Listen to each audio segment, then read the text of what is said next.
Welcome to Storytime, a nighttime routine for the world built so that everyone sleeps well and so that people know that someone out there cares about them. Pause this video so you can brush your teeth, put on your warm PJs, and tuck yourself into bed. We'll be here when you're ready.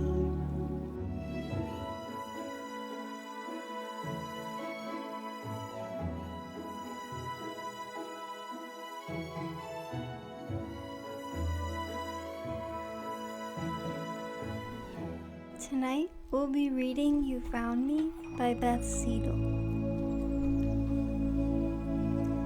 The air was heavy that day, and the sun kept trying to fight its way through the clouds. Outside her new front bay window, the mighty maple leaves looked as though they were sleeping. The birds couldn't find their voices, and the flowers drooped their heads low. It was as if nature itself knew how I felt. My mother was in the midst of aimlessly wandering from room to room in what was to be called home. I watched her closely as her hands met her hips and she let out a deep sigh. Let's take a break and explore the neighborhood. My eyes widened and a smile formed instantaneously. I laced up my shoes with urgency and found a new spring in my step as we left the abandoned boxes behind. I reached for my mother's hand as we walked in unison. A feeling of comfort filled my heart as she looked down at me with a grin. "Dear boy," she said, "everything will be okay. We will take these steps together, and who knows what we will find."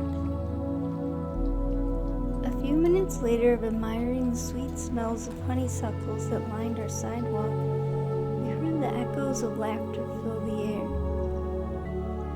My heart skipped a beat with anticipation, as maybe, just maybe, a friend was waiting for me. We approached an opening with two giant sycamore trees and a perfectly manicured grass field. Kids of all ages were running, skipping, jumping rope, and playing soccer. All of a sudden, we heard someone yell, "Heads up!" A soccer ball nearly missed my mom's nose and catapulted its way into a nearby rosebush. Looking back and forth between the roses and 10 strangers, I decided to be of help. Dashing towards what could have been my chance to join the game, an unexpected meeting happened. I found you, or so I thought. Two delicate eyes blinked back at me, and the softest whimper was made. "You were hurt. You were cut badly on your front paw and caught between thorn branches." My thoughts were interrupted when someone screamed, "Hurry up, kid. We have a match to finish." I quickly grabbed the soccer ball and threw it back. My mother, being confused I didn't ask to join the game, came rushing over to see why. As soon as she saw you, she understood. After carefully and safely getting you from the troublesome spot, we found you were hurt, hungry, and lost. Your hair was matted, and you felt as though you hadn't eaten in months. I knew you needed help. Without a word between us, my mother whispered, "Let's get this little pup to the veterinarian." The drive to the veterinarian was filled with nerves as you lay shaking in my arms, but I kept whispering, "You'll be okay, buddy. I won't leave you." My mom calls that comfort, the way you make someone or something feel loved and safe. After exams, x-rays, stitches, shots, and trying to find your owner, I wasn't sure what would come of our newfound friendship. The veterinarian said that since you didn't have any tags, we could take you home for the time being while trying to find your owners. When we brought you home, everything felt different. I started noticing little things at first.